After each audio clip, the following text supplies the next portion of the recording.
పరలోకంలో కదా, తనలో దేవుడు రానే ఉన్నప్పుడు మనము ఆయనతో పాటు ఇంకప్పుడు నిత్యము ఆయన సన్నిధిలో నిత్యవారుగా ఉంటాము. దాని కొరకు మనం ఇక్కడ కనిపెట్టుకుని దేవుని నామంలో ఎదుగుదాం. దేవుని స్తోత్రం. హల్లెలూయా, హల్లెలూయా. దేవుని బిడ్డలే సమయంలో వాక్యంలోకి వెళ్దాం. వెళ్ళక ముందు మనం మైకుల దగ్గర గారు ముందుకు వచ్చి ఒక ప్రత్యేకమైన పాట పాడకుండా మనం చేసుకుంటున్నాం.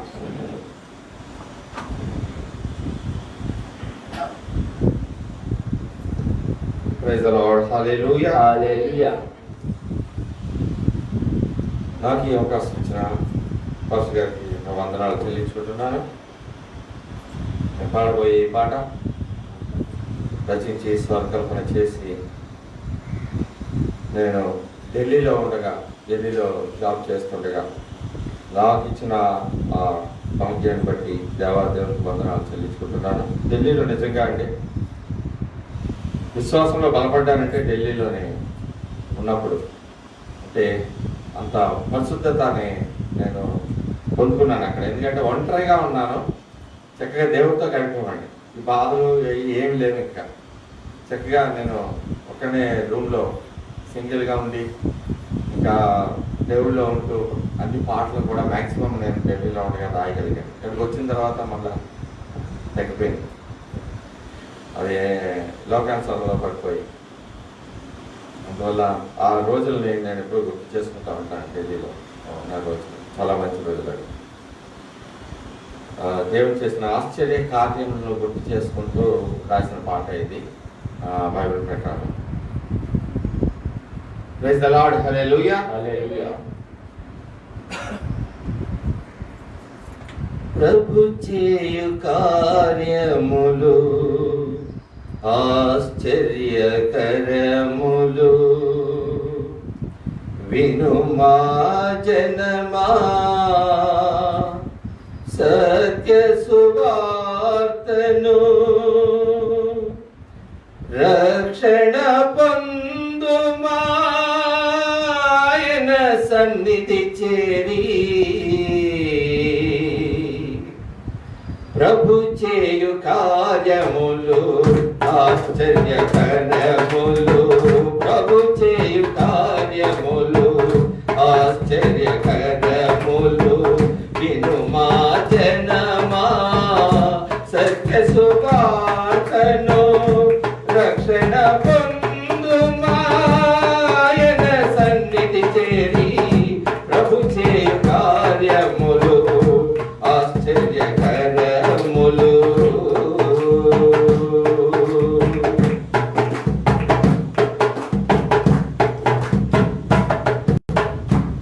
సారా పిల్లలను కనకయుండెను, ముదుసలి వయసులో గర్భము దాల్చెను.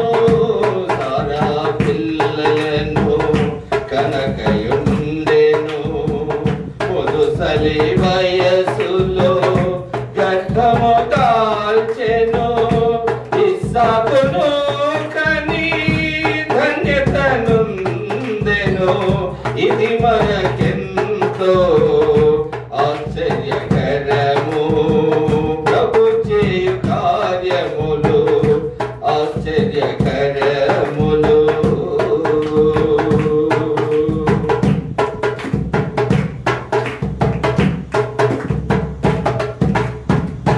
కన్య మరియను ఆశీర్వదించెను, పరిశుద్ధాత్మచే గర్భము దాల్చెను. కన్య మరియను ఆశీర్వదించెను, పరిశుద్ధాత్మచే గర్భము దాల్చెను. లోకరక్షకుడు ఉద్భవించెను, ఇది మనకెంతో ఆశ్చర్యకరము. ప్రభు చేయు కార్యములు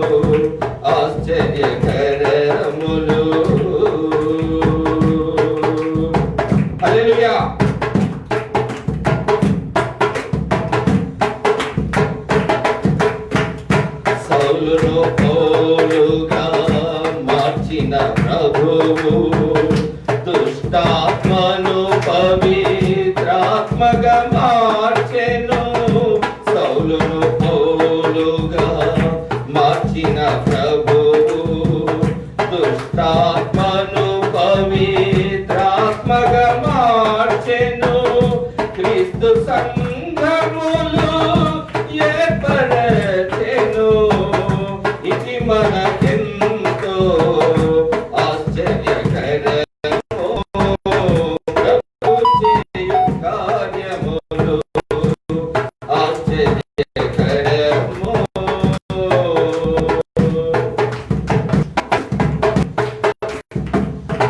వారికి చూపించెను, అవిటి వారిని బాగు చేసెను, చనిపోయిన వారిని లేవనెత్తెను. ఇది మనకెంతో ఆశ్చర్యకరము, ప్రభు చేయు కార్యములు ఆశ్చర్యకరములు.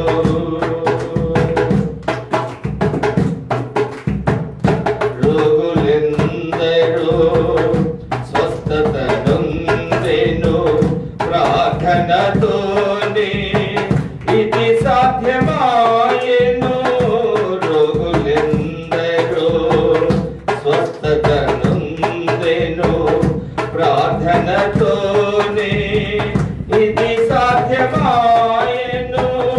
విశ్వాసముతో ఆయన సన్నిధి చేరి రక్షణ భాగ్యము పొందుము జనమా, ప్రభు చేయు కార్యములు ఆశ్చర్యకరములు. వినుమా జనమా సత్య సువార్తను, రక్షణ పొందుమా ఆయన సన్నిధి చేరి ప్రభు చేయు కార్యములు ఆశ్చర్యకరములు, ప్రభు చేయు కార్యములు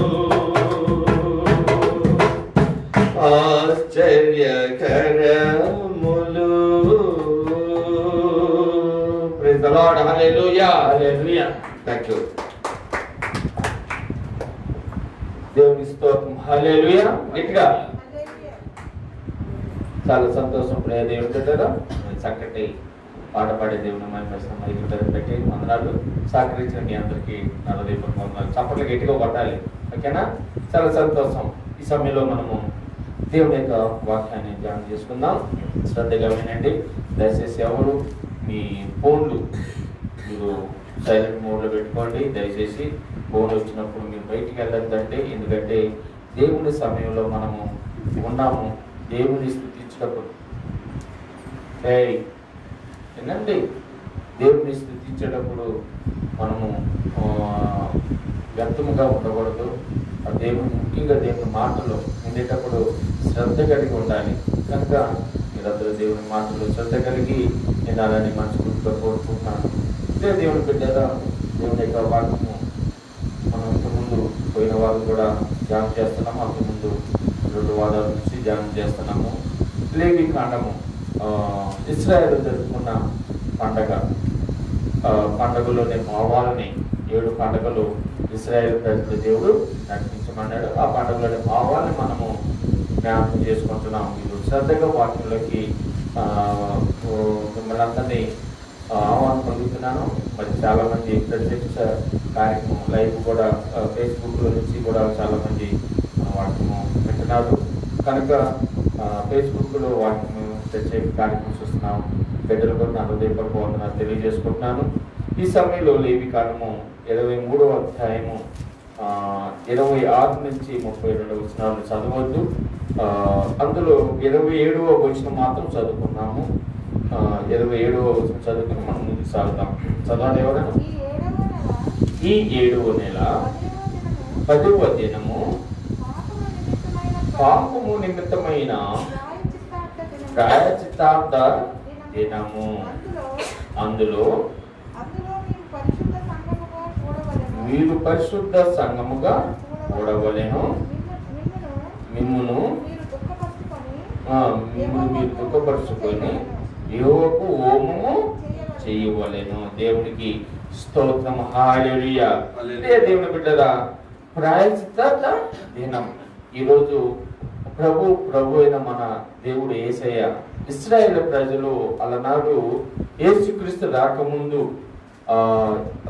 దేవుడు చేసిన కార్యం బట్టి ప్రాయశ్చిత్త దినము అనుసరించండి అని ఇశ్రాయేలు ప్రజలు దేవుడు జ్ఞాపకం చేసుకున్నాడు. ఆ 7 పండుగలోని మనము 6వ పండుగ ఈరోజు 3వ భాగంలోకి వచ్చాం. బహుశా నెక్స్ట్ వారము 4వ భాగము మనము ముగించబడుతుంది.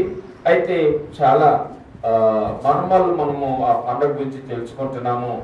ఎంతో గూఢార్థం కలిగిన భావాన్ని మనము తెలుసుకొని ముందుకు సాగుతున్నాం. దేవునికి స్తోత్రం. హల్లెలూయా. ఆ భావాన్ని తెలుసుకొని మనము ఆ పండుగలోనే భావాన్ని మనం గుర్తిరిగినట్టయితే మన జీవితం కూడా పరిశుద్ధంగా మారిపోతుంది. ఇప్పుడే దేవుడు బిడ్డరా, మరి ఈ దేవుడు ఎంత గొప్ప కార్యము మన కొరకు చేస్తున్నాడో గుర్తెరగండి. ఎందుకు ఈ ప్రాయశ్చిత్త పండగ జరిపించమన్నాడు దేవుడు? ఈ ప్రాయశ్చిత్త దినాన్ని దేవుడు జరిపించమన్నాడని ఒక ఆలోచన చేయండి.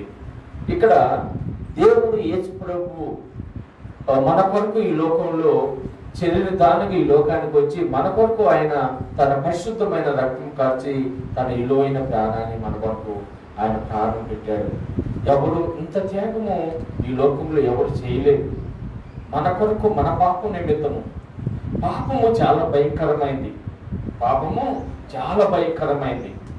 పాపము మనకి ఏదైనా చోటులో ఆదాము ఏ విధంగా అయితే ఆ పాపంలో పడిపోయారో ఆ పాపము ప్రతి మానవుడికి అంటుకుంది. ప్రతి మానవుడికి ఆ పాపము ప్రవేశించింది.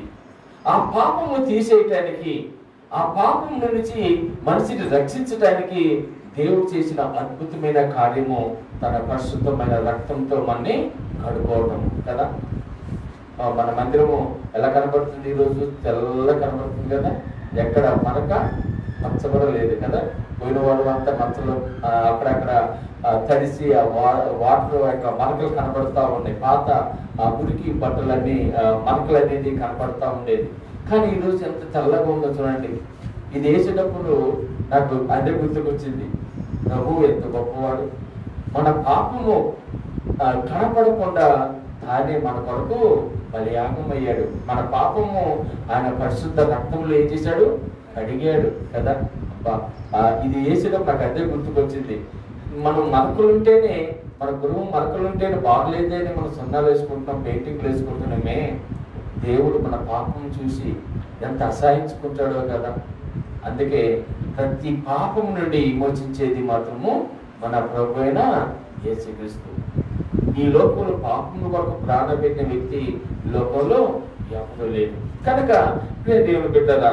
అందుకే ప్రాయశ్చిత్త దినం రోజు మనం పాత నిబంధన కాలంలో, ధర్మశాస్త్రం కాలంలో ఏం చేశారు? పాపం గురించి పాపం పోవాలంటే ఏం చేశారు? వాళ్ళు బలిచ్చేవారు కదా. ఒక మంచి పరిశుద్ధమైన మేకలు తీసుకొని, గొర్రెలు తీసుకొని, లేదంటే మన పశువుని తీసుకొని, ఏదైనా కానీ ఒక మంచి పశువుని తీసుకొని బలిచ్చేవాళ్ళు. ముఖ్యంగా మేకలు తీసుకునే వాళ్ళు, గొర్రెలు ఎక్కువగా తీసుకునేవాళ్ళు. ఎందుకు ఆ మేకలు తీసుకున్నాడు? పోయిన వారం మనం నేర్చుకున్నాం. ఆవును ఎన్ని మేకలు తీసుకురామన్నాడు? 2 మేకలు తీసుకురామన్నాడు.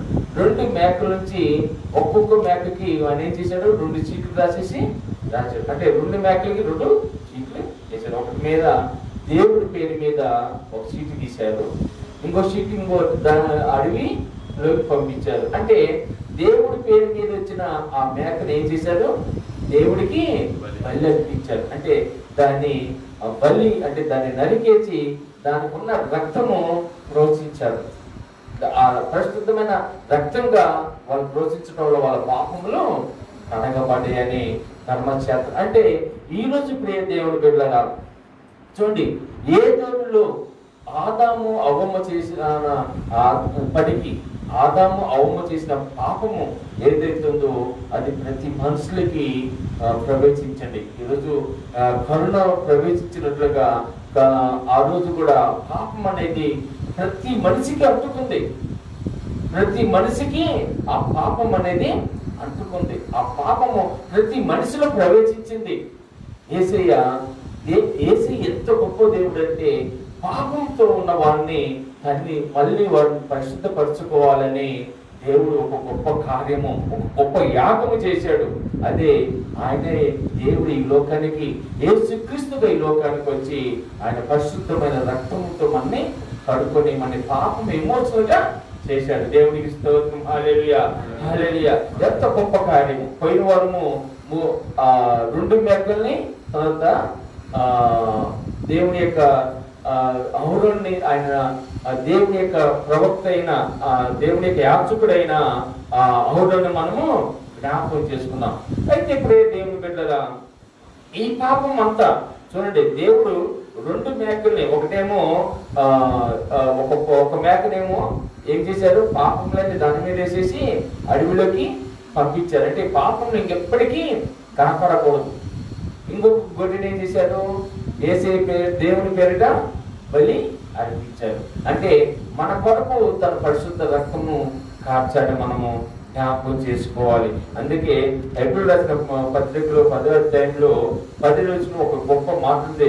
వారి పాపములను, వారి అక్రమములను ఇంకను ఎన్నిటికి జ్ఞాపకము చేసుకొనును. ఇంకెప్పటికీ జ్ఞాపకం చేసుకున్నాడు అంట మన దేవుడు. దేవుడికి స్తోత్రం. హల్లెలూయా. ఎప్పటికీ కదా, ఎంత గొప్ప దేవుడైన మన దేవుడు. ఒక్కసారి ఆలోచించండి, మన పాపములు ఇంకెప్పటికీ జ్ఞాపకం చేసుకోడంట, ఇంకెన్నిటికీ జ్ఞాపకం చేసుకోడు. మనం ఏం చేస్తామంటే, ఒక 10 రూపాయలు అప్పించామనుకోండి, ఒకరికి ఒక 10 రూపాయలు, ఒక 100 రూపాయలు, ఒక 7 రూపాయలు అప్పించామనుకోండి, ఏం చేస్తాం, 10 సార్లు అంటాం, నేను వాళ్ళకి అప్పించానండి, ఏమంటాం, సరే పోని, వాడు తిరిగి మనకి ఇచ్చేస్తాడు. మనకి అది పర్మనెంట్గా మేము ఆయన ఉంచుకోడు. కానీ మళ్ళీ ఏం చేస్తాం, మనం 100 రూపాయలు ఇస్తే రేపు 1 లక్ష రూపాయలు అవుతాం. ఎందుకు, నేను ఇచ్చాను కదా అంటాం కదా, మనము ఇచ్చాం అంటే మనం జ్ఞాపకం చేసుకుంటాం. మనిషి యొక్క స్వభావం అలాంటిది, మనిషి యొక్క ఆలోచన అలాంటిది. జ్ఞాపకం చేసుకుంటాం, తప్పదు. నేను సహాయం చేశాను కదా. చాలా మంది ఏమైనా చెప్తే, అబ్బా నాకు థ్యాంక్స్ చెప్పరా, దగ్గర చెప్పవా, అడిగల్లో మనం చెప్పించుకుంటా ఉంటాం. కానీ మన దేవుడు తన ప్రాణాన్ని మన కొరకు పెట్టాడు. అంటే మన పాపం నిమిత్తము ఆయన కల్లబడి శిలువలో ఏమయ్యాడు, బలియాగం అయ్యాడు. మన పాపం నిమిత్తము, ఇంకా మన పాపము తన పరిశుద్ధ రక్తంలో కడిగినాక మన పాపాన్ని ఎప్పటికీ జ్ఞాపకం చేసుకోండి. దేవునికి స్తోత్రం. హల్లెలూయా. దేవునికి స్తోత్రం. హల్లెలూయా అనండి. హల్లెలూయా. ఎప్పటికీ అంటే కదా, అంటే దాని ఉద్దేశం ఏంటి తెలుసా, ఒక్కసారి మన పాపం యేసుక్రీస్తు రక్తంలో కడగబడ్డాక, యేసుక్రీస్తు రక్తంలో మన పాపం కడుక్కున్నాక ఇంకా మనం ఎప్పటికి పాపం చేయకూడదు. యేసయ్య పాపము జ్ఞాపకం చేసుకోడు. యేసయ్య ఎప్పుడు, ఒకవేళ మనం పాపం చేసినప్పటికీ, అంటే నీతిమంతుడు 7 మార్లు పడినను తిరిగి వేస్తారు. నీతిమంతుడు అంటే దేవుడి యొక్క భయం ఉన్నట్టయితే ఆ పాపము మనకు అంటుకున్నప్పుడు మళ్ళీ కడుక్కోవడానికి ప్రయత్నం. అయితే ఆ ధర్మశాస్త్ర ప్రకారం వాళ్ళు పాపం చేసేవాళ్ళు గొర్రెలు అర్పించేవాళ్ళు, పాపం చేసేవాళ్ళు గొర్రెలు అర్పించేవాళ్ళు కదా.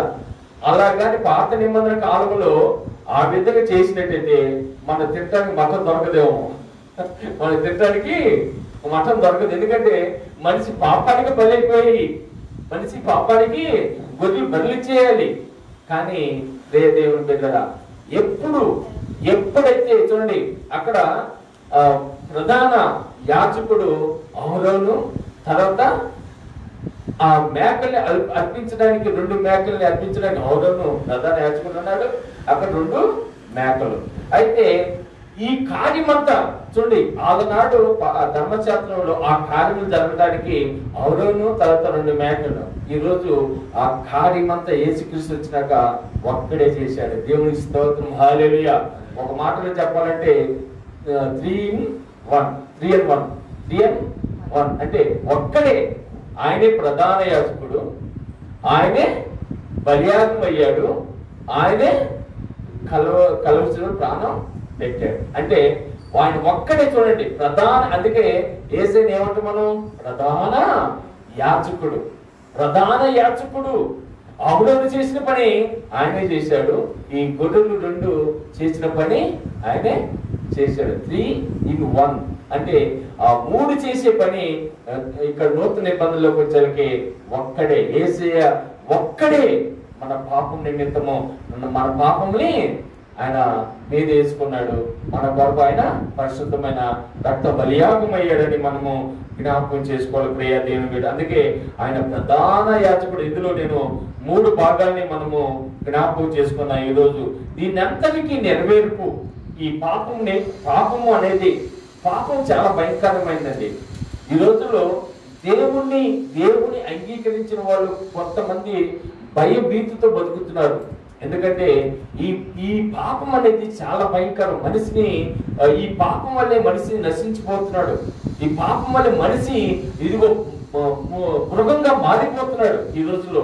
చూడండి, అందుకే దేవుడు చెప్పే ప్రతి ఒక్క ఆజ్ఞ, దేవుడు చెప్పే ప్రతి మాట చాలా విలువైంది మనిషి జీవితానికి. అది కానీ లేకపోతే ఈ రోజు అందరూ రాక్షసులు అయిపోయేవారేమో. ఎందుకంటే దేవుడు చెప్పాడు ప్రతిదీ. ఇదిగో దేవుడి గలతీ రాసిన పత్రికలో పౌలు మంచి 5వ అధ్యాయంలో మంచి మాట్లాడతాడు కదా. తీయండి, గలతీ రాసిన పత్రిక 5వ అధ్యాయము 21 వచ్చినమా?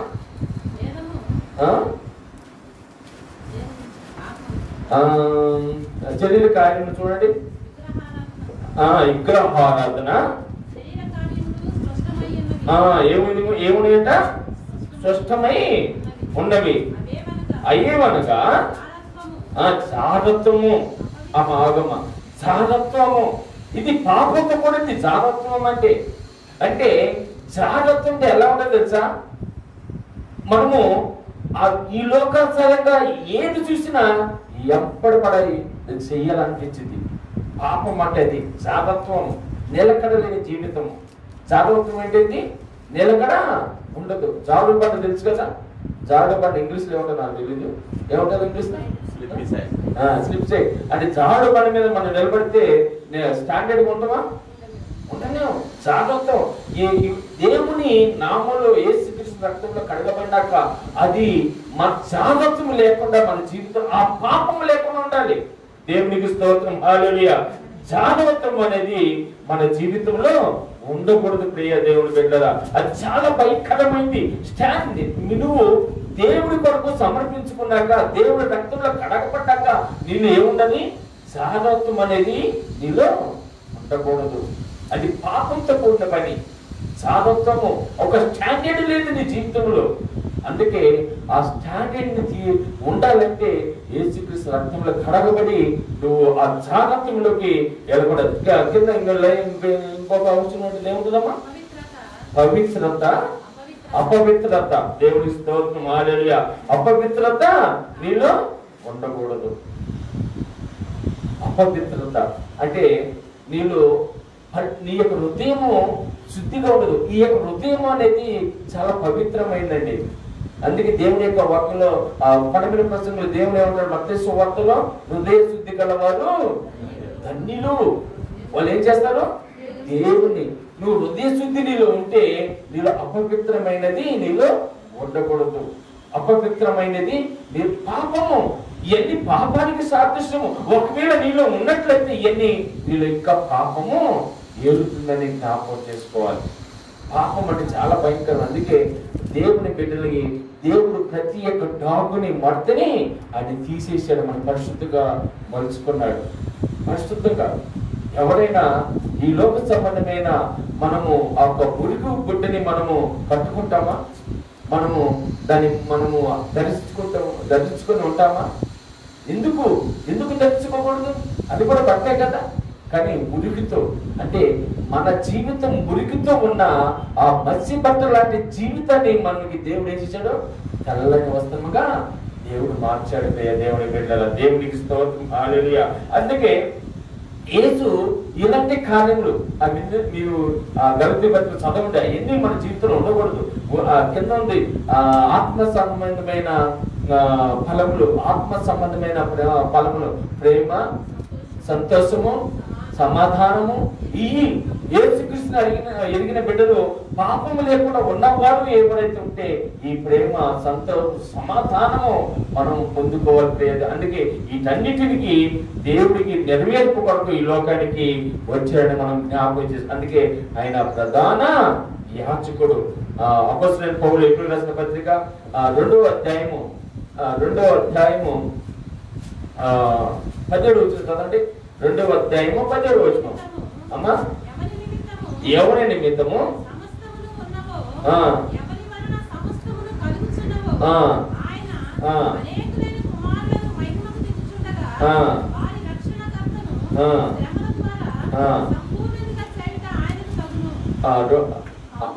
కావున ఎబ్రీయులకు రాసిన పత్రిక 2వ అధ్యాయం 17. కావున ప్రజలు పాపములకు పరిహారము కలుగు చేయటకే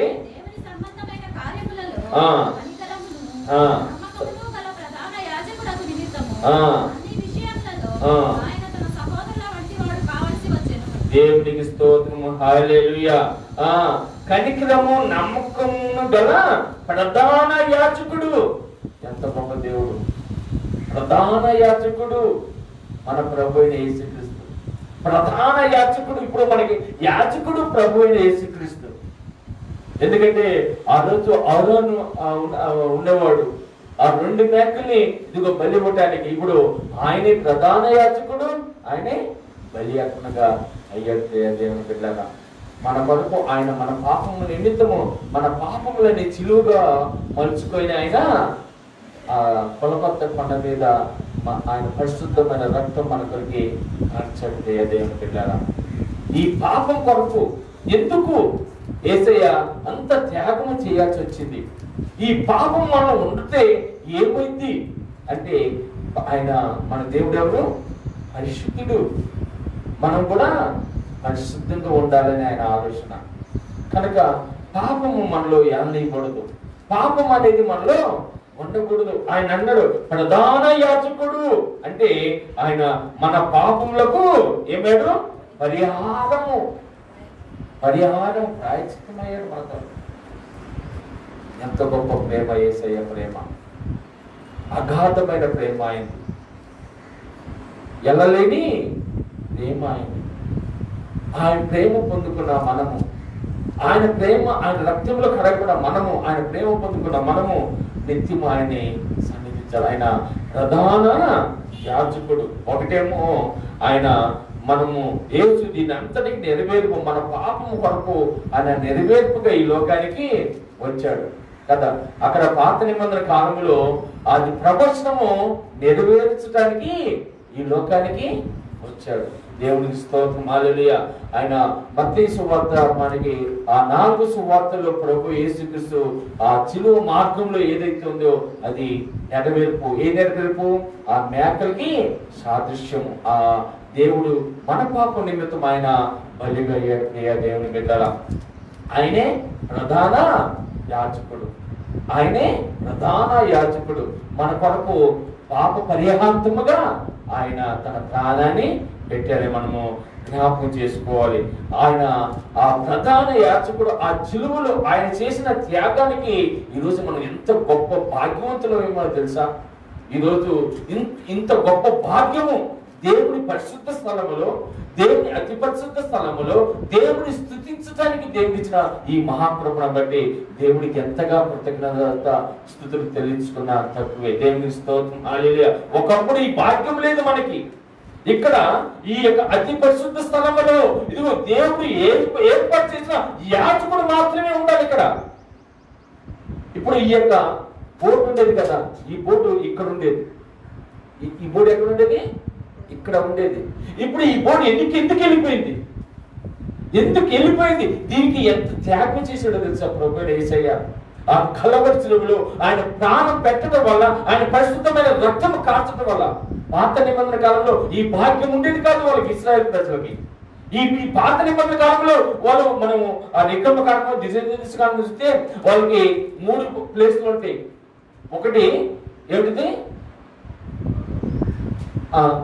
ఆవరణ, ఒకటి రెండు పరిశుద్ధ స్థలము, మూడోది అతి పరిశుద్ధ స్థలము. అక్కడ మనము బయట కాలు కడుక్కొని ఇదిగో ఇక్కడికి వచ్చి రావచ్చేమో, కానీ ఇక్కడ మాత్రం ఎవరికి లేదు. ఒక యాచకుడికి మాత్రమే ఉండేది ఇక్కడ. అక్కడ మనం ఇచ్చిన ఇప్పుడు కూడా చూస్తాం, టెంపుల్కి పోయినప్పుడు డైరెక్ట్గా మనం గర్భగుడిలోకి వెళ్ళిపోలేము. గర్భగుడిలో ఒక పూజారి మాత్రమే వెళ్ళేవాడు. ఎందుకంటే అది అతి పరిశుద్ధమైన స్థలము. అతి పరిశుద్ధమైన స్థలము ఎవరు కనబడడానికి వీలు లేదు. ఒక యాచకుడు దేవుడు ఏర్పాటు చేసిన వాడు మాత్రమే ఈ అతి పరిశుద్ధమైన స్థలంలోకి రావాలి. మధ్యలో ఏముండేది? తెర ఉండేది. ఆ తెర దేనికి సాదృశ్యము? మన పాపానికి సాదృశ్యము. మన పాపానికి సాదృశ్యము. యేసుక్రీస్తు ప్రధాన యాజకుడిగా తాను ఇదిగో మన పాప నిమిత్తం బలియాగము చేశాడు కాబట్టి, తన పరిశుద్ధ రక్తము కార్చాడు కాబట్టి ఈ తెరవేంది రెండు ముక్కలుగా చినిగిపోయింది. దేవునికి స్తోత్రం, హల్లెలూయా. రెండు ముక్కలుగా చినిగిపోయింది. అందుకే మనం మార్కు సువార్తలో 10:37 చదువుతాం. ఒకసారి మార్కు సువార్త 10:37 అంతటా యేసు గొప్ప కేక వేసి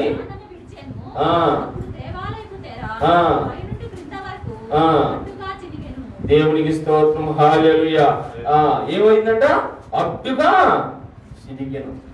ఆయన ప్రాణం పెట్టడం వల్ల మనకి ఎమోషన్ కలిగింది. దేవుని బిడ్డలారా, మన పాపానికి దేవుడికి మనకి ఆ సంబంధము ఇదిగో దగ్గరగా ఏర్పాటు చేయటానికి, దేవుడికి మనకి ఆ బంధము దృఢంగా చేయటానికి ప్రభువైన యేసుక్రీస్తు పరిశుద్ధమైన రక్తము మన కొరకు కార్చాడు. ఎంత గొప్ప కార్యము! ఈ ప్రాయశ్చిత్త దినం రోజు దేవుడు చేసిన గొప్ప కార్యము మన కొరకు తను బలిగా అర్పించుకున్న ప్రధాన యాజకుడిగా ఆయన మరణము, ఆయన పరిశుద్ధమైన రక్తము కార్చటం వల్ల మన పాపములు తొలగిపోయి దేవుడికి మనకి ఏమైంది? బంధం ఏర్పడింది. ఆ బంధము ఎంత గొప్ప కార్యము! యేసయ్య చేసిన కార్యము మనం గుర్తెరిగినట్లయితే, దేవుడు చేసిన ఆ మహోన్నతమైన గొప్ప కార్యము మనం తెలుసుకున్నట్లయితే నిత్యము ఆయన నామాన్ని మనం మర్చిపోలేము. దేవుని బిడ్డలారా, ఆయన త్యాగాన్ని మనము ఇదిగో గుర్తెరిగి ఆయనే మనము దేవుడని, సజీవుడైన దేవుడిని మనం సృష్టించగలుగుతాం. యేసయ్య ఏమంటే చదవడము 38 అప్పుడు దేవాలయపు తెర దేవునికి స్తోత్రం, హల్లెలూయా, రెండుగా చినిగెను.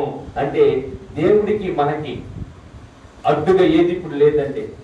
అడ్డుగా ఏది లేదు. ఇప్పుడు సావాసం దేవుడితో మనము ఇదిగో యేసుక్రీస్తు ద్వారా మనము దేవుడితో సావాసం చేస్తున్నాం. ప్రియ దేవుని బిడ్డలారా, మన పాపములు అన్నింటినీ దేవుడు తన పరిశుద్ధ రక్తం ద్వారా తన విలువైన ప్రాణం పెట్టి మనకి మన పాపములని తీసేసి, అంటే చినగటం వల్ల మనము క్రీస్తు బలి అర్పణముగా దేవుని సన్నిధిలో మార్గం మనకి ఏర్పాటు చేశాడు. దేవునితో సావాసం చేయడానికి, దేవుని నామాన్ని స్తుతించడానికి, దేవుని ఘనమైన నామాన్ని మహిమపరచడానికి ఆ అడ్డుగా ఉన్న ఆ పాపం తీసేశాడు ఈరోజు.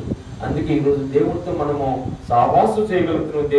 దేవుని బిడ్డలారా, అందుకే ఆ కార్యము దేవుడు యేసుక్రీస్తు ప్రాణం పెట్టడం వల్ల ఇదిగో దేవుడికి మనకి ఆ మధ్య బంధము దృఢపరిచాడు. ఏదోను తోటలో ఆ బంధము తెగిపోయింది. యేసుక్రీస్తు మరణం వల్ల మొదటి ఆదాము పాపం వల్ల ఆ బంధము దూరం అయిపోయింది. కడపటి ఆదాము ద్వారా ఆ బంధము దగ్గరైపోయింది. దేవునికి స్తోత్రం, హల్లెలూయా, హల్లెలూయా. ఎంత గొప్ప కార్యం! అందుకే దేవుడు ఈ రోజు అందరినీ ఆహ్వానం పలుకుతున్నాడు దేవుని సన్నిధికి. మత్తయి సువార్త 11:28 ఏముంటుంది? ప్రయాసపడుతున్న సమస్త జనులరా, గొప్ప ఆహ్వానం అండి, గొప్ప ఆహ్వానం. ఈరోజు ప్రయాసపడుతున్న సమస్త జనులరా నా యొద్దకు రండి. ఆ రోజు మనకి ఆ భాగ్యం లేదు. ఎవరైతే ఇదిగో సమర్పణ కలిగి ఎవరైతే ఉన్నారో, ఈ రోజు మంచి వాళ్ళు చెడ్డ వాళ్ళ లేదు, ఎవరైనప్పటికీ ఎవరు నశించడం నాకు ఇష్టం లేదు. ప్రతి ఒక్కరూ దేవుని యొక్క సన్నిధిలో మోకనే వెళ్ళాలి. అంత గొప్ప భాగ్యం దేవుడు మనకి ఇచ్చాడు. యేసయ్య తన ప్రాణం పెట్టడం వల్ల ఆ రోజు దేవుడికి మనకున్న అడ్డు అనేది తొలగిపోయింది. సాతాను క్రియలు ఇదిగో మన జీవితంలో ఉండకూడదు. ప్రియ దేవుని బిడ్డలారా, దేవుని బిడ్డలుగా మనము దేవుని స్తుతించే వారుగే. అందుకే ఆయన గొప్ప ఆహ్వానం పలుకుతున్నాడు. ఎవరైనా వచ్చి దేవుని సన్నిధిలో స్తుతించుకోవచ్చు. దేవుని సన్నిధిలో ఇదిగో దేవుని యొక్క యాచక సమూహము ఇక్కడ దేవుని యొక్క సేవ చేయడానికి సమర్పించిన కలిగిన ప్రతి ఒక్కరు దేవుడు ఈరోజు ఆహ్వానం పలుకుతుంది. ఈరోజు మనందరం యాచకులమే. దేవుని సన్నిధిలో ఉన్న మనమందరం ఎవరే? యాచక సమూహము. ఎంత గొప్ప దేవుడు మనకి దేవుని కలిగించాడు. అపొస్తలుడైన పౌలు హెబ్రీయులకు రాసిన పత్రిక 4వ అధ్యాయము అది తీసి పెట్టుకొని 4వ అధ్యాయం 10వ వచనం. కనుక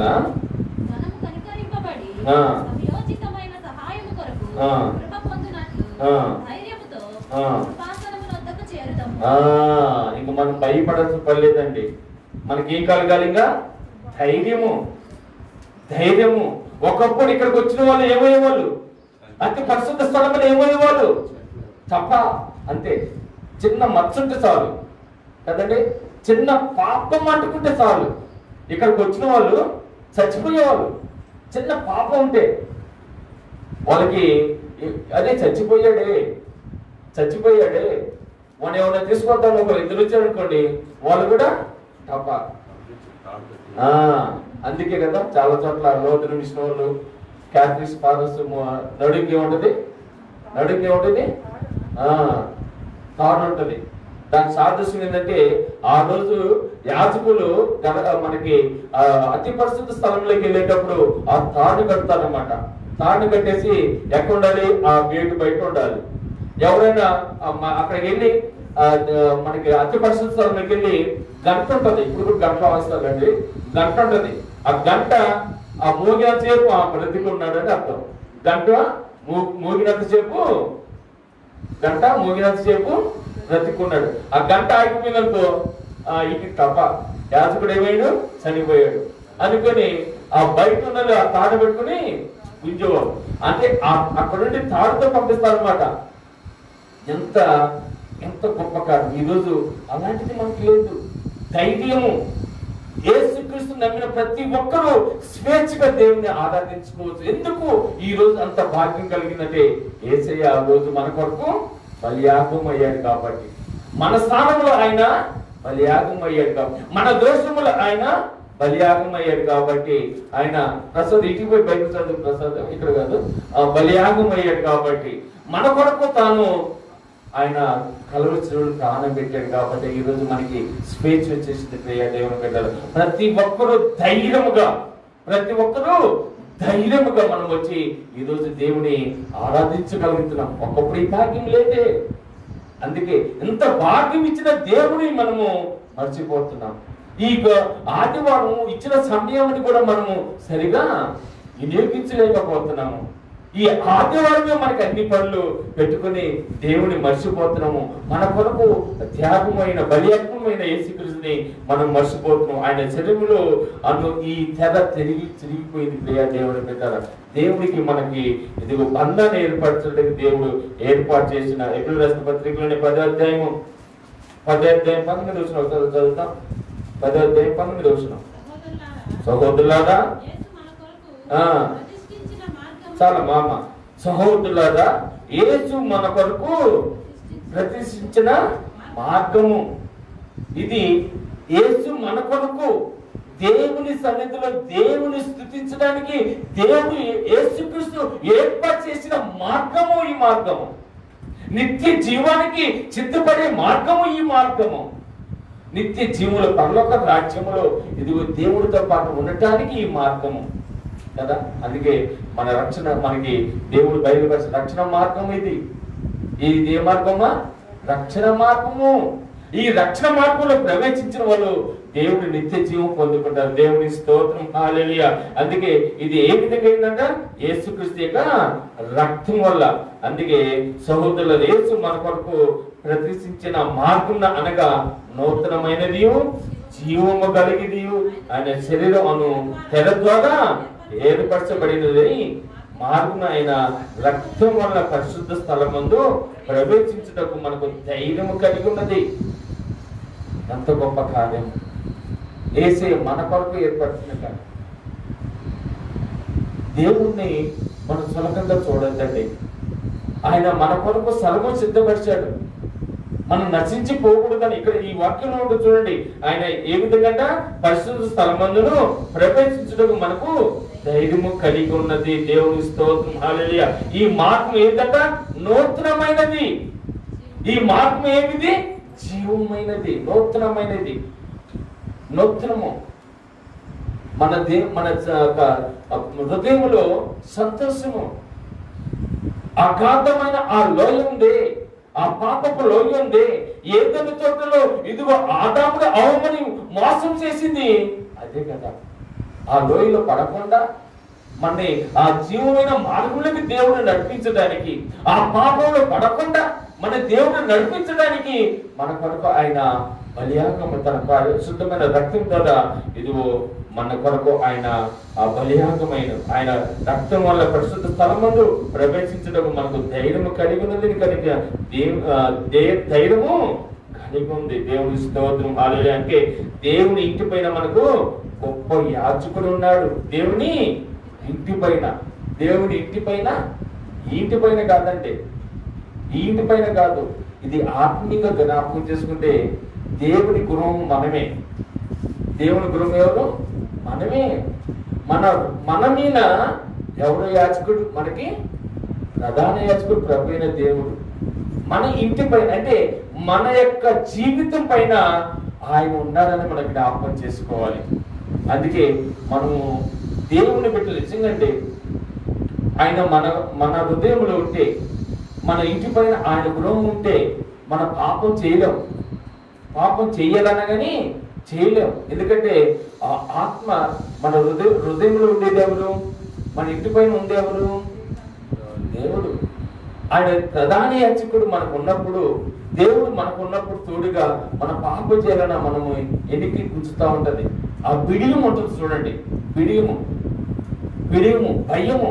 అది ఎక్కడ కదా, అందరూ నువ్వు పిరికోడు అంటారు. మంచి పనులు చేయడానికి అందరికి ధైర్యం ఉండాలి, చెడ్డ పని చేయడానికి బిడియం ఉండాలి. ఎందుకంటే ఆ బిడియమే మన హృదయంలో దేవుడు ఉన్నట్టు. దేవుని స్తోత్రం, హల్లెలూయా. చాలా మంది మోసాలు ఈజీగా చేసేస్తారు, మంటలు ఈజీగా చేసేస్తా ఉంటారు కదా. నువ్వు ఎందుకు? వాళ్ళ హృదయంలో సాతాను ఉన్నాడు, దేవుడు లేడు. దేవుడు ఉన్న బిడ్డలు. అందుకే మీరు నరహత్య చెయ్యకూడదు, వ్యభిచారము చేయకూడదు, దొంగతనము చేయకూడదు కదా. దేవుడు ఆ చెప్పిన ఆ మాటలో ఎందుకు అన్నాడంటే, ఆ ఎన్ని జరగకుండా ఉండాలంటే మన రోమ్ పైన ఎవరు ఉండాలి? మన జీవిత పైన దేవుడి యొక్క ఏలుబడి ఉండాలి. దేవునికి స్తోత్రం, హల్లెలూయా. దేవుని యొక్క ఏలుబడి ఉండాలి. అప్పుడు మనం పాపము చేయలేమని జ్ఞాపకం చేసుకోండి ప్రియ దేవుని బిడ్డరా. అందుకే ఆయన అదే 22వ వచనం చదవండి, 10వ అధ్యాయం 19. మనస్సాక్షికి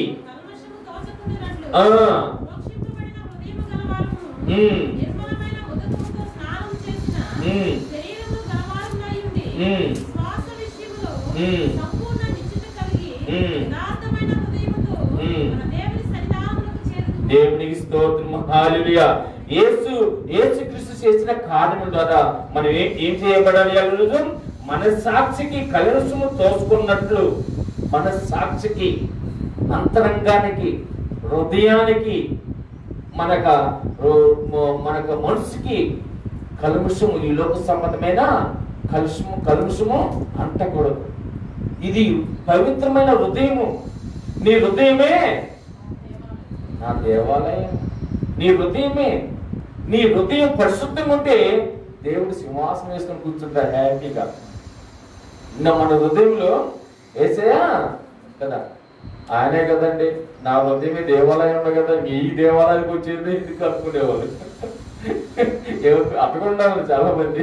నా హృదయం దేవాలయం కదా, ఇంక ఇక్కడికి వచ్చేది ఎందుకు?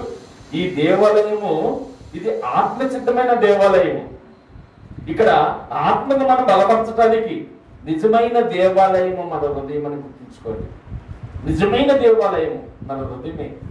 మన హృదయములో కలుషము కలక్కము మడత మచ్చ ఏది లేకుండా ఉందనుకోండి, యేసయ్య ఇక్కడ కూర్చుంటాడు. ఆయన రాజ్యం అండి. ఆయన యేసుక్రీస్తుని ఎందుకు సిలువేశారు? ప్రధాన ఒక అంశం చెప్పండి, ఎవరికైనా తెలిస్తే. యేసుక్రీస్తుని సిలువేశారు కదా, ఒక ప్రధాన అంశం చెప్పండి. దేవదృష్టి. ఏంటి ఆ దృష్టి? ఆయన ఏమన్నాడు? నేను రాజుని. అయితే ఆ ఉన్న రాజుకి ఏమైంది? ఈయన రాజు అంటున్నాడు, ఈయనకు నా సింహాసనం ఆక్రమించుకుంటాడు. ఆయన పలికిన రాజ్యం ఏంటి తెలుసా? ఆయన పలికిన రాజ్యం అక్కడ మనకి యెరూషలేములో యెరూషలేము ప్రవేశించిన రోజు ఎంత పండగ చేస్తారో తెలుసా వాళ్ళందరూ? అబ్బా ఇంక మాకు రాజు అయిపోతాడు యేసయ్య, ఇంక మాకు యేసయ్య రాజు అయిపోతే ఏం లేదు, ఆకలి ఉన్నవాడికి ఆయన ఆకలి తీస్తాడు, రోగంతో ఉన్నవాడికి ఆయన రోగాలు బాగు చేస్తాడు, ఇంకా చనిపోయిన వాళ్ళని బ్రతికిస్తున్నాడు. అప్పుడు ఇంక మాకు ఏ కష్టం ఉండదండి, మాకు ఏ కష్టం ఉండదు అంటే వాళ్ళు ఈ లోక సంబంధంగా ఆలోచన చేసుకున్నారు కానీ యేసయ్య ఈ లోక సంబంధం కాదు. ఆయన రాజ్యములకు రాజాది రాజునంటే ఈ ఒక్కొక్క ఇక్కడ కూర్చున్న ఎంతెంత మంది ఉన్నారు, ఒక్కొక్క హృదయం ఒక్కొక్క రాజ్యము. దేవునికి స్తోత్రం, హల్లెలూయా. ఒక్కొక్క హృదయము ఒక్కొక్క రాజ్యం. ఈ రాజ్యాలన్నిటికీ నేను రాజుని అంటాడు ఆయన. ఈ రాజ్యాలన్నిటికీ నేనే రాజుని, రాజులకు రాజు అనేవారు. మన రాజు ఇప్పుడు కేసీఆర్ గారు అనుకోండి, ఆయనకే రాజు. దేవునికి స్తోత్రం, హల్లెలూయా. అంటే రాజులకు రాజు మన దేవుడు. దేవునికి స్తోత్రం. మళ్ళీ ఏలే రాజు ఆయన. ఏలే రాజు మంచోడు అనుకోండి, ఇప్పుడు కేసీఆర్ గారు మంచోడు కదా. అన్ని ప్రజలకు ఏం కావాలో ఆలోచించి, దళితులకు ఏం కావాలో ఆలోచించి అన్ని సమకూర్చిస్తున్నాడు. అంటే రాజు మంచోడు అనుకోండి, ఏమైంది కదా. ఒకప్పుడు రాజులు ఉండేవాళ్ళు, జుట్టు కత్తిరించుకుంటే పన్ను, జుట్టు పెంచితే పన్ను, కొరుకుంటే పన్ను కదా, సత్తే పన్ను, బ్రతికితే పన్ను, అంటే ట్యాక్స్ కదా. ఇప్పుడు రాజులు అలా లేదు. కానీ రాజు మంచోడైతే ఆ ప్రజలు ఏమవుతారు? ఆనందంగా జీవిస్తారు. దేవుడికి స్తోత్రం. అంటే మన క్రీస్తు రాజు మన ఏలేవాడిగా ఉంటే ఎంత సంతోషంగా ఉంటుంది. అందుకే ప్రియ దేవుడు బిడ్డలా చూడండి, ఆ మనస్సాక్షికి కల్మషము తోచుకున్నట్లు ఆ మనస్సాక్షి ఎందుకు? ఆ మల్యము నీలో ఉంటే యేసయ్య నీ హృదయంలో ఉన్నాడు. యేసయ్య నీలో జీవించలేడు. మల్యం అనేది నీకు అంటకుండా ఉండాలి. అదే నీకేమన్నా నీకు ఇష్టం లేనిది నువ్వు ఇష్టపడవే, మరి ఆయన పరిశుద్ధుడు కనుక అపరిశుద్ధమైన స్థలంలో ఎలా ఉండగలుగుతాడు? కాబట్టి అందుకే మన సాక్షికి కలుషము తోసుకున్నట్లు ప్రోత్సహించబడిన హృదయముల కలవారమును నిర్మల మీద ఉదకముతో స్నానం చేసిన శరీరములు. అబ్బా, దేంతో స్నానం చేసిన? నిర్మలమైన ఉదకముతో పరిశుద్ధమైన రక్తంతో స్నానం చేసిన వాళ్ళు మనమే. యేసయ్య పుట్టుకలో ఏ పాపము లేదు, ఆయన జన్మలో ఏ పాపము లేదు కనుక ఆయన పరిశుద్ధుడు. ఆయన పరిశుద్ధమైన రక్తంలో కడగబడ్డ మనము పరిశుద్ధులమే. కాబట్టి ప్రియ దేవుని పిల్లరా, దేవుడిచ్చిన భాగ్యం ఎంత గొప్పదో జ్ఞాపకం చేసుకోండి. అదే ఎబ్రిల్ రాసిన పత్రికలో 4వ ఆలోచన, అంతిమ బలి క్రీస్తు. అంతిమ బలి ఇప్పుడు మూడోది ఏంటిది? తెర తొలగించాడు. మొదటినేమో యేసు దీనంతటికి నెరవేర్పు, పాత నిబంధన కాలం అంతటికి నెరవేర్పు నూతన గ్రంథంలో మనం చూస్తూ ఉంటాం. మూడోది మన పాపముల కొరకు ఆయన, రెండోది ప్రధాన యాజకుడు ఆయన, మూడోది తెర తొలగించాడు, నాలుగోది అంతిమ బలి క్రీస్తు. అంతిమ బలి క్రీస్తు. ఎబ్రిల్ రాసిన పత్రిక 10వ అధ్యాయము 4వ వచనం. ఎబ్రిల్ రాసిన పత్రిక 10వ అధ్యాయము 4వ వచనం చూద్దాం. ఎడ్లెక్కయు మేకలెక్కయు రక్తము దేవునికి స్తోత్రం, హల్లెలూయా. పాపములు ఈ పాత నిబంధన కాలంలో ధర్మశాస్త్ర ప్రకారము వాళ్ళు అనుకున్నారు, కానీ వాళ్ళు ప్రోత్సహించిన ఆ రక్తం ద్వారా వాళ్ళ పాపం అంతా పరిపూర్ణంగా పోయిద్దనుకున్నా కానీ పాపం అనేది ఆ బలి అంటే ఆ మేకల ద్వారా పరిపూర్ణంగా పోలేదు. పరిపూర్ణంగా ఆ పాపం పోయింది ఎప్పుడు తెలుసా? యేసుక్రీస్తు మన కొరకు తన పరిశుద్ధమైన రక్తము కార్చటం, అంతమ బలి ఆయన క్రీస్తే. ఇంకా ఈ లోకంలో చూడండి, ఒకప్పుడు బళ్ళు బాగా అర్పించేవారు, ఇప్పుడు అర్పిస్తున్నారా? చాలా తక్కువైపోయినాయి బళ్ళు అర్పించడం. ఎందుకు? చాలా మంది సత్యాన్ని తెలుసుకుంటున్నారు. ఈ పరిశుద్ధ గ్రంథము, పరిశుద్ధమైన బైబిల్ గ్రంథము సత్యము ఇదిగో తెలియజేస్తుంది కాబట్టి ఆ సత్యముని చాలా మంది గుర్తిస్తున్నారు. ఇప్పుడు ఈ గొర్రెల వల్ల, ఈ మేకల వల్ల పాపము పోదు. ఇప్పుడు ప్రభువుని యేసుక్రీస్తు రక్తంలో కడగబడితేనే మనకి ఇమోషన్ పాపం పోయిందని గుర్తిరిగి, అందుకే సంఘానికి పౌలు ఏం చెప్తున్నాడు? మేకలు రక్తము పాపమును తీసివేయట అసాధ్యము.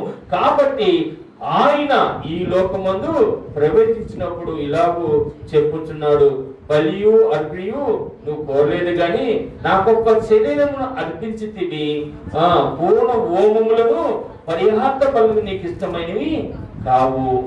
చూడండి, బలి అర్పణము నువ్వు కోరలేదు కానీ నాకొక శరీరము కదా, నాకొక శరీరము అర్పించబడింది. యేసుక్రీస్తు యొక్క శరీరము మన కొరకు. ఎంత గొప్ప కార్యం!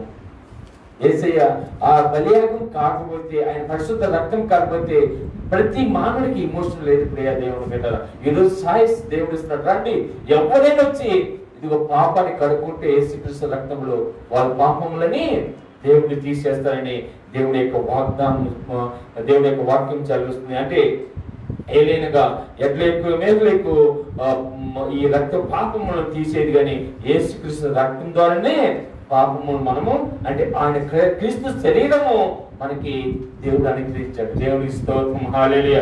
కాబట్టి ఆయన ఈ లోకములో ప్రవేశించినప్పుడు మనము దేవుని యొక్క శరీరము మన కొరకు ఇదిగో ఆయన బలియాగం అయ్యాడని మనం జ్ఞాపకం చేసుకోవాలి.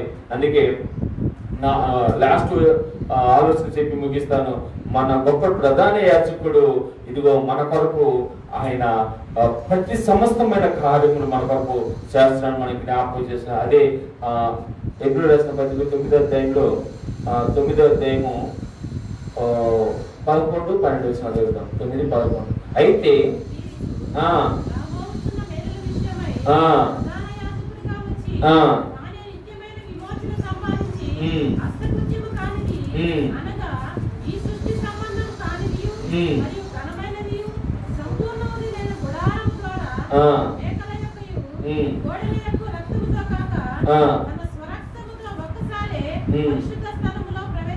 దేవునికి స్తోత్రం, హల్లెలూయా.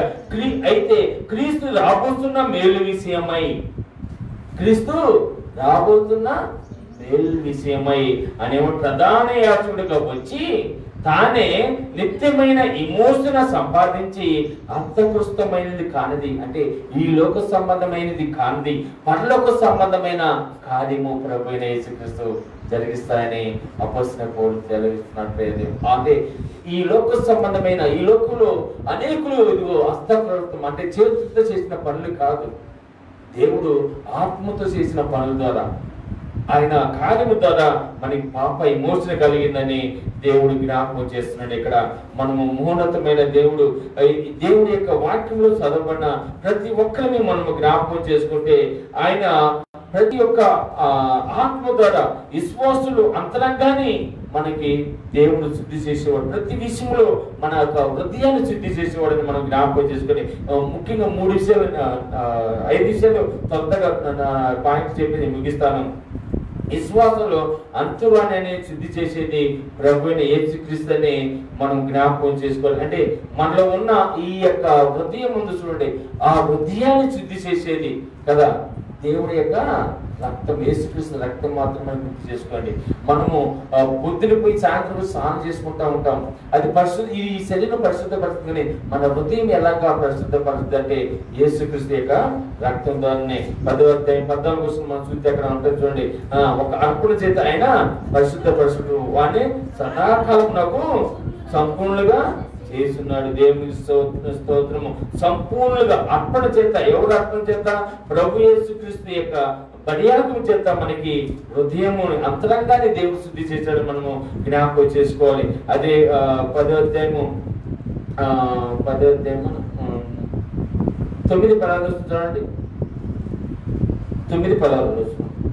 9వ అధ్యాయము 10వ వచనం. మరణ శాసనం ఎక్కడ ఉండను?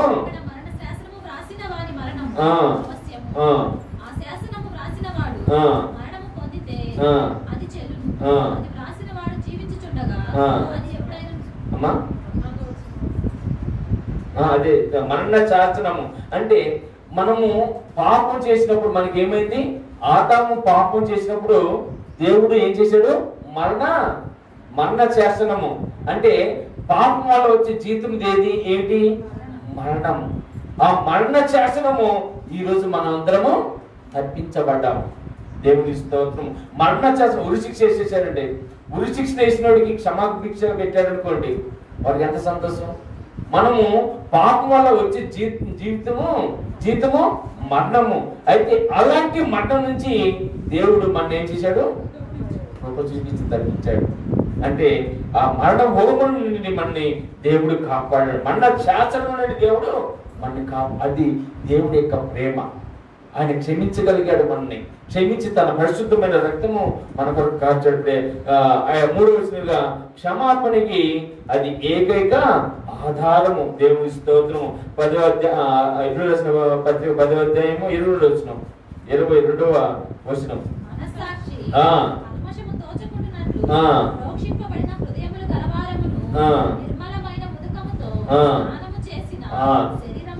చాలమ్మా. ఇక్కడ క్షమాపణ దేవుడు మనస్సాక్షి కదా.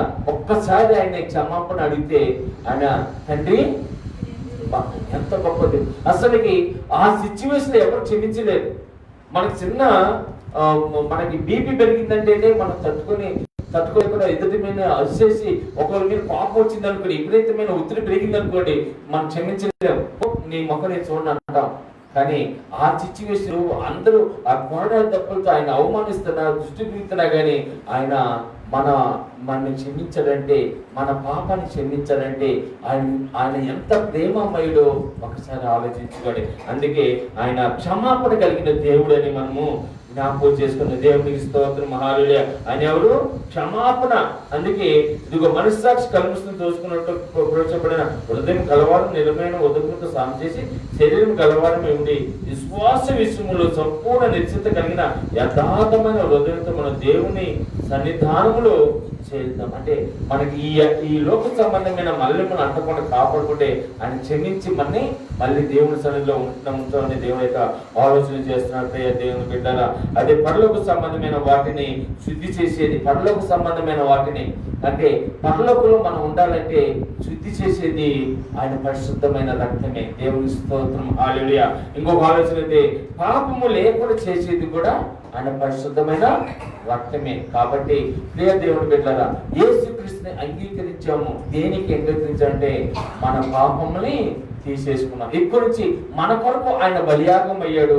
ఆయన ప్రధాన యాజకుడిగా ఉండి మనకి ఏదైతే ఇదిగో పాపం అంటకుండా మనల్ని కాపాడుకోమని చెప్తున్నాడో ఆ విషయంలో మనం ముందుకు సాగినట్టయితే మనకి పాపం అంటకుండా యేసుక్రీస్తులో ఆయన పరిశుద్ధమైన నామంలో మనం ఎదిగి పాపం లేని వాడుగా ఉండి మనము నిత్య జీవానికి వారసులుగా ఉండాలి. ఇది దేవుని యొక్క ఆలోచన. అందుకే ఆ పాపం ఏదైతే ఉందో తీసేయడానికి యేసయ్య ఎంత గొప్ప దేవుడు, ఎంత గొప్ప ప్రణాళిక చేశాడో ఒకసారి ఆలోచించండి. ఇంత గొప్ప ప్రణాళికలో ఆయన మనకి ఇదిగో ఈ లోకానికి శరీరానికి వచ్చి ఆయన మన కొరకు శ్రమలు పెట్టి మన దోషములు మన పాపములు తన మీద వేసుకొని బలియాగం అయ్యాడు. అందుకే ప్రియ దేవుని బిడ్డరా, ఆయన మన కొరకు ప్రాయశ్చిత్తం చేసుకున్నాడు. ఇంకా నెక్స్ట్ వారము మనము దేవుని కొరకు ఏ విధమైన ప్రాయశ్చిత్తంగా మనం ఉండాలి, పశ్చాత్తాపడాలి అనేది మనం నెక్స్ట్ వారం తెలుసుకుందాం. కనుక దేవుడు ఎందుకంటే దేవుని యొక్క మహిమార్థము మనలో పాపము కడుక్కున్నాము. ఇక పాపం అంటకుండా ఈ లోక సంబంధమైన పాపం అంటకుండా మన చర్యలు కాపాడుకుందాము. అప్పుడు మన హృదయంలో దేవుడు నివసిస్తాడు. నిజమైన దేవుని బిడ్డలుగా నిత్య జీవానికి వారసులుగా మనం ఉంటామని మీ అందరికి తెలియజేసుకుంటూ దేవుని యొక్క వాక్య ప్రకారం జీవించండి. నిజమైన ఆశీర్వాదము, పరలోక సంబంధమైన ఆశీర్వాదం పొందుకోండి. దేవుడి కొద్ది మాట దేవుడు దీవించి ఆశీర్వదించును గాక. ఆమేన్.